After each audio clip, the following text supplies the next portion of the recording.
Hello tout le monde et bienvenue dans une nouvelle vidéo. Je suis contente de vous retrouver aujourd'hui pour vous parler de mes dernières lectures. Ça va être le fouillis, le bazar, il y a des livres, je m'en souviens même plus, mais en fait ces derniers temps, j'ai pas lu beaucoup, puis il y a certaines périodes où j'ai lu un peu plus, et je vous en ai pas trop parlé, j'ai fait moins de vidéos, j'avais pas envie de faire des vlogs.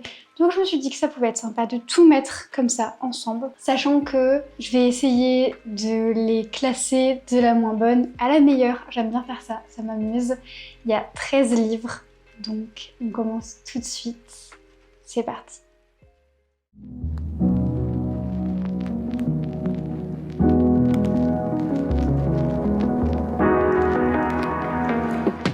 En 13e position, on a malheureusement un livre pour lequel j'attendais beaucoup. Il s'agit de Viande de Martin Hernisek, je crois.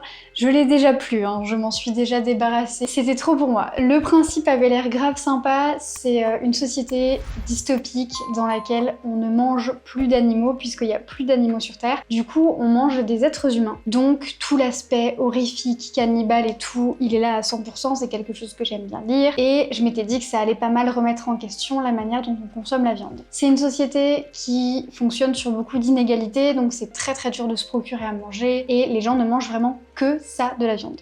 J'ai pas trop aimé. Alors déjà j'avais demandé au libraire un livre écrit par une femme et il m'a conseillé celui-ci. Je lui ai dit bon, c'est pas écrit par une femme mais la thématique me plaît, je prends. Honnêtement, non.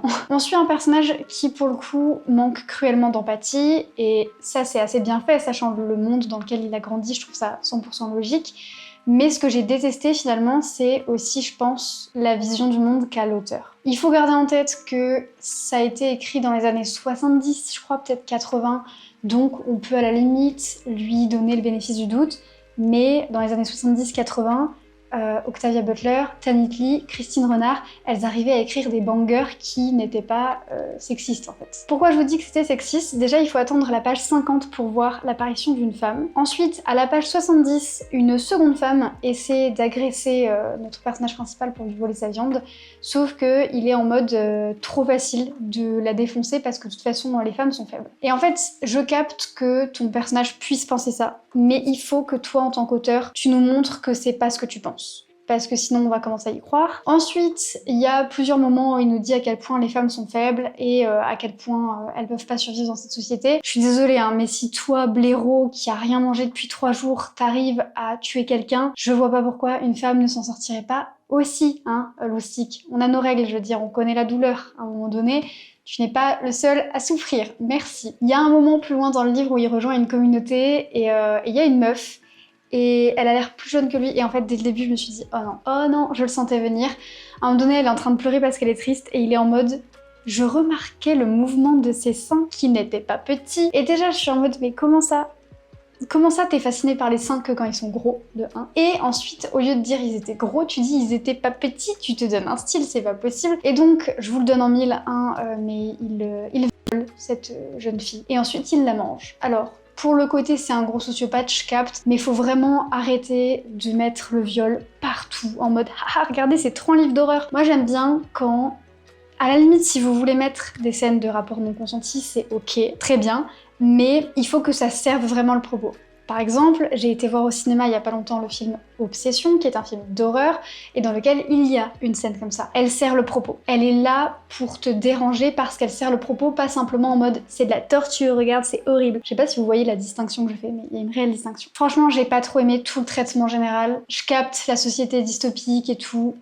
Il y a vraiment quelque chose d'intéressant, mais je crois que de manière générale, j'ai pas aimé. Et peut-être que je suis passée à côté d'un truc, mais sachez que j'adore lire des livres sur des gens qui manquent d'empathie, des gens qui sont des méchants et tout, vraiment j'adore ça. Boy Parts de Elsa Clark, c'est un de mes livres préférés. Mais à un moment donné, il y a des choses que je tolère plus que d'autres. Le prochain livre, rien à voir, il s'agit de Some Girls Do de Jennifer Dugan. Alors pareil, je me souviens pas pourquoi j'ai pas aimé. Alors c'est une histoire d'amour lesbienne, young adulte, donc elles sont au lycée. Et il y avait une bonne vibe au début, mais je crois que j'ai pas trop aimé la tournure que ça prenait parce que j'ai l'impression qu'il y a pas mal de problèmes de communication. Je crois qu'il y en a une qui fait un peu son coming out, un peu de manière forcée et tout. Bref, j'avais pas trop kiffé. Ah, il y en a une qui est insupportable aussi de personnages. Voilà, bref, je me souviens juste que j'ai pas trop aimé. Il y a des personnages insupportables beaucoup de mauvaise communication et tout. J'ai vu des gens qui adorent ce livre, donc si jamais vous l'avez lu, franchement n'hésitez pas à me dire ce que vous en avez pensé. Ensuite on retourne sur de l'horreur, hein, c'est un petit peu le truc qui va être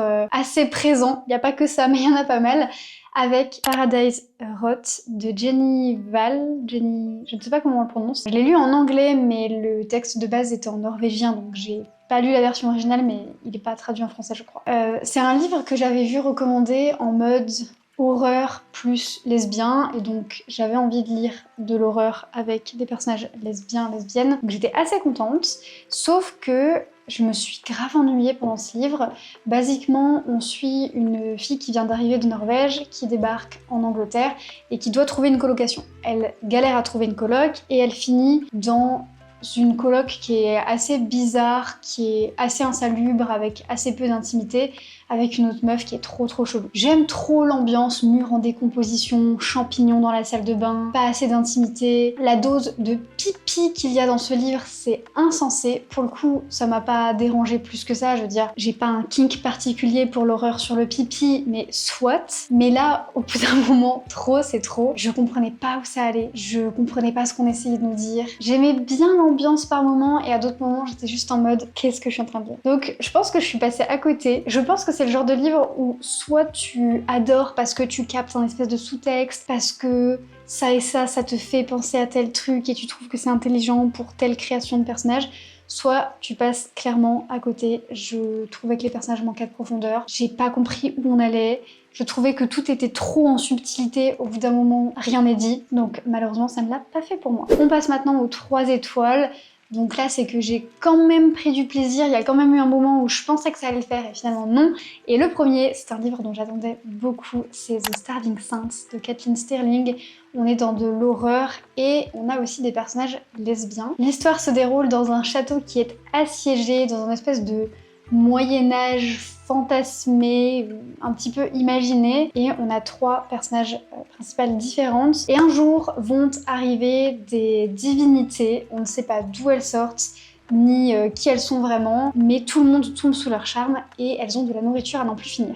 Pourtant, le siège n'est pas fini. Que se passe-t-il? Qui sont ces divinités? Qu'est-ce qu'elles ont comme nourriture? D'où ça vient? Il y avait une promesse qui était trop chouette et en fait, il y a plein de choses que j'ai pas compris. Et j'ai regardé un petit peu les commentaires sur internet, j'ai l'impression que je suis pas la seule et que en fait, ça joue beaucoup sur, encore une fois, la subtilité. La subtilité et le sous-texte, c'est trop bien quand on a quand même des indices en tant que lecteur. Et des fois, je veux bien, hein, c'est peut-être juste moi qui suis complètement à côté de la plaque, qui n'ai pas compris un truc ou qui suis passée à côté du message, y a pas de souci. Mais des fois, c'est juste genre, t'avais pas envie de trouver une raison, t'avais pas envie de chercher et tu t'es dit je laisse le travail au lecteur, je ne sais pas, mais en tout cas il y a plein de choses auxquelles on n'a pas de réponse et moi pour le coup ça m'a un peu frustrée, autant des fois ça me dérange pas, autant là j'estime que c'était quand même super important qu'on sache. En fait le livre entier a l'air d'être un espèce de rêve / cauchemar gigantesque. C'est bien au début parce que ça plonge un petit peu, c'est immersif et tout, mais au bout d'un moment on sait plus ce qui est vrai, ce qui l'est pas, et il y a même pas à la fin de révélation pour nous aider à comprendre ce qui était vrai ou ce qui ne l'était pas. Donc je suis un peu moins satisfaite de cette lecture-ci, et à la fin l'autrice elle explique qu'elle a écrit ce livre pendant le premier confinement, je crois, enfin c'était aux États-Unis donc je sais pas s'ils ont eu autant de confinement que nous, mais en tout cas pendant la période de quarantaine à cause du Covid, alors qu'elle venait de faire une fausse couche. Et honnêtement, ça fait 100% sens. Quand tu apprends ça, le livre prend beaucoup plus sens. Je pense qu'elle l'a écrit d'une traite dans cette espèce de tristesse post-fausse couche et enfermement. Et ça se ressent beaucoup. Mais l'idée est là. Je trouve juste qu'elle aurait dû peut-être creuser un tout petit peu plus. Je dis ça, je suis personne, j'ai pas publié de livre, c'est juste mon avis de lectrice. On repasse sur de la romance et c'est normal parce que ces derniers temps j'ai essayé de faire romance horreur. On a She Gets the Girl de Alison Derrick et Rachel Lippincott si je dis pas de bêtises.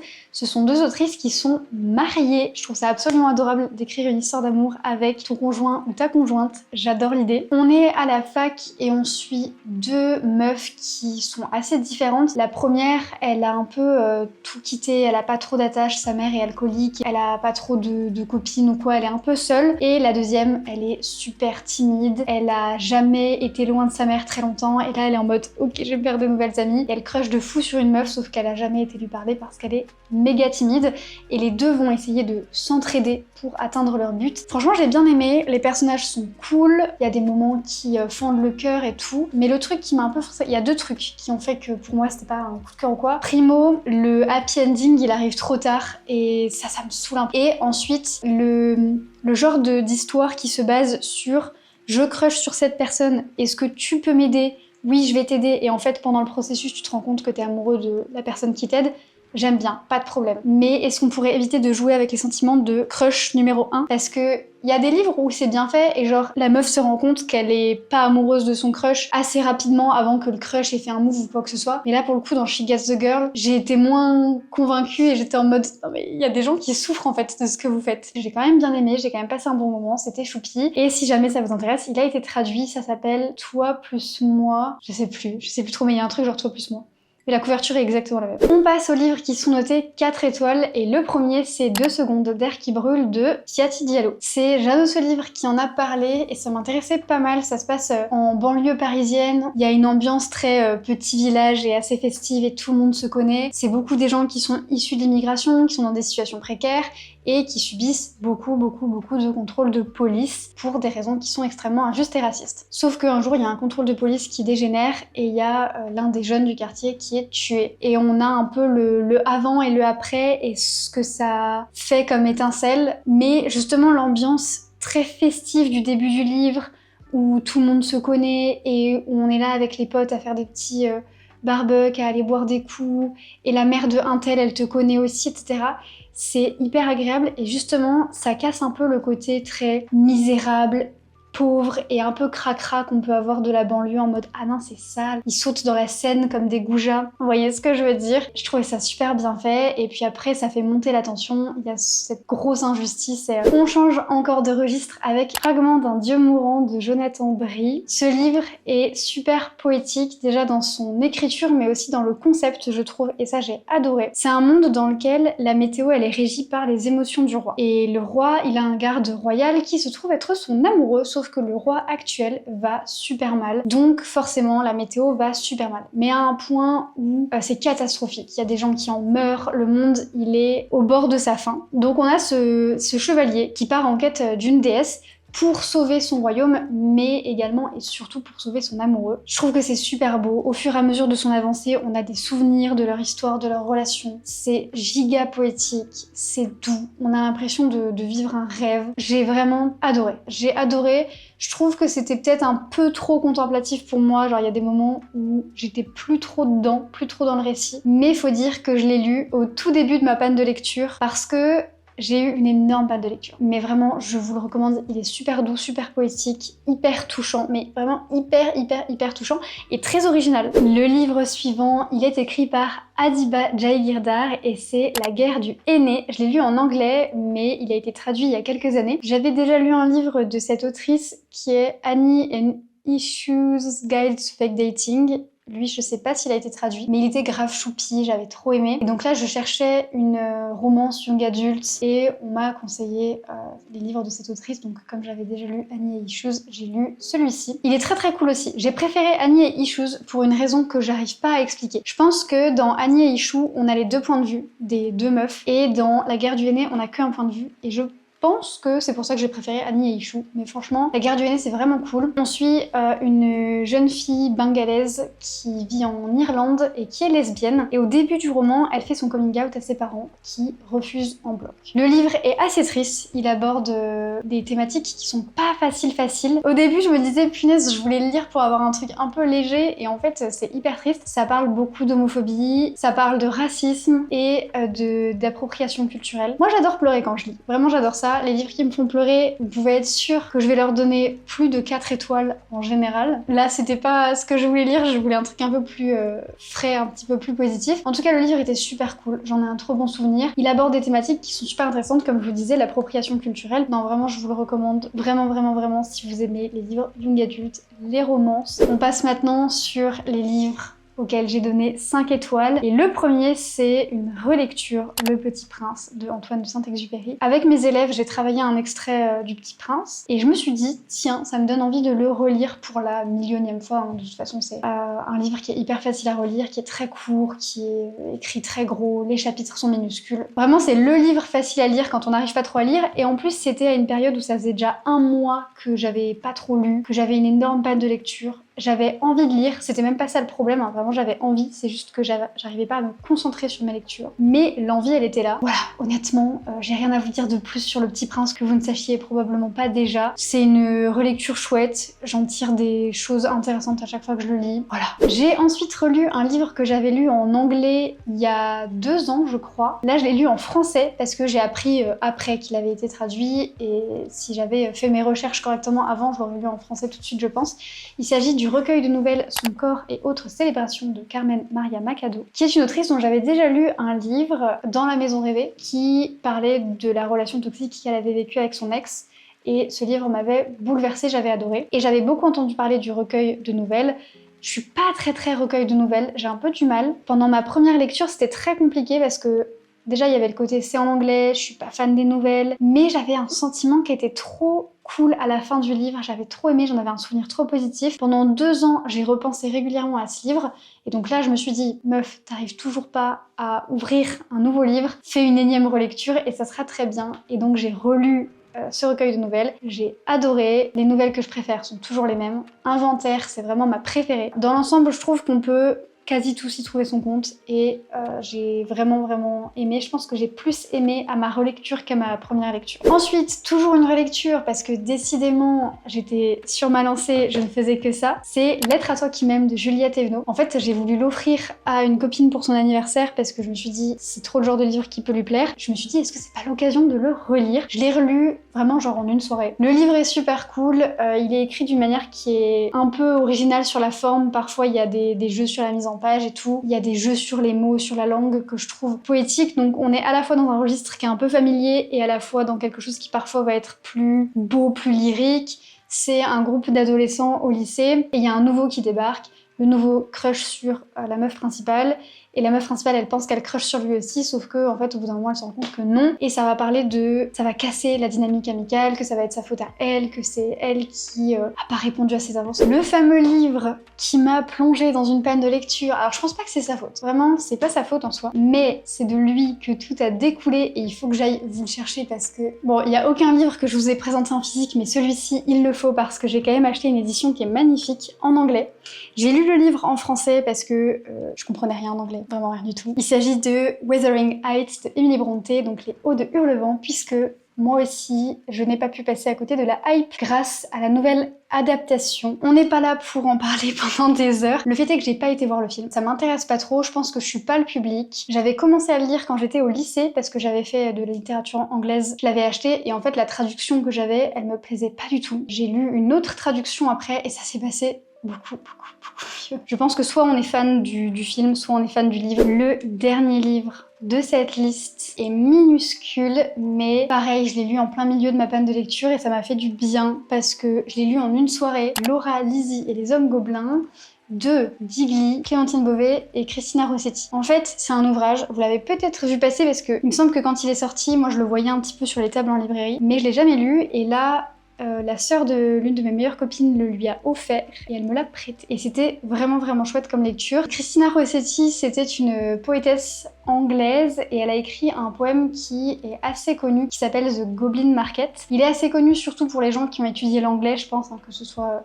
les gens dont c'est la langue maternelle ou les gens qui ont fait des études. Mais pour nous, français, son nom n'est probablement pas très connu. En tout cas, moi je l'avais jamais entendu avant de la découvrir via Digli. Et en fait, ce poème, il est très long et il aborde plein de thématiques assez intéressantes et il y a plein de champs lexicaux, de métaphores qui sont hyper intéressantes à décortiquer. Franchement, c'est un plaisir pour écrire un commentaire de texte sur ce poème, je pense. Il y a tellement de choses à dire. J'étais en pleine période de révision assez intensive avec mes élèves pour leurs examens, donc commentaires, dissertes et tout. Du coup, j'avais le cerveau un peu formaté. Des fois, je l'ai un petit peu moins, des fois, j'arrive à le mettre en pause. Mais là, on on enchaînait les commentaires de texte. Et du coup, je le lisais le poème et j'avais tout qui faisait sens. J'étais déjà en train de créer un plan, une première partie et tout. C'était super chouette comme expérience. Et donc le livre se divise en 3 parties, si je dis pas de bêtises. 4 parties 4 parties, je crois. Première partie, on a une biographie de l'autrice qui est écrite par Digli. Deuxième partie, on a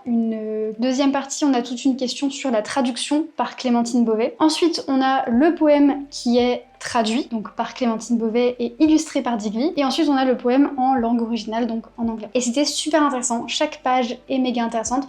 L'ouvrage est super joli aussi. Il en faut plus des comme ça, c'est merveilleux, j'ai trop aimé. Et bah écoutez, ça faisait un moment que je voulais vous parler de mes dernières lectures parce qu'il y avait un espèce de fatras de tout et n'importe quoi et j'avais peur d'oublier plus que de raison. Je suis désolée pour le bruit, les travaux, etc. Mais en plus, regardez, je sais pas si vous avez fait attention, je pense que si quand même, mais on était en bonne compagnie. Bref, écoutez, je vous souhaite une très belle semaine, de très belles lectures. J'ai hâte de vous retrouver et je vous dis à très bientôt pour une prochaine vidéo.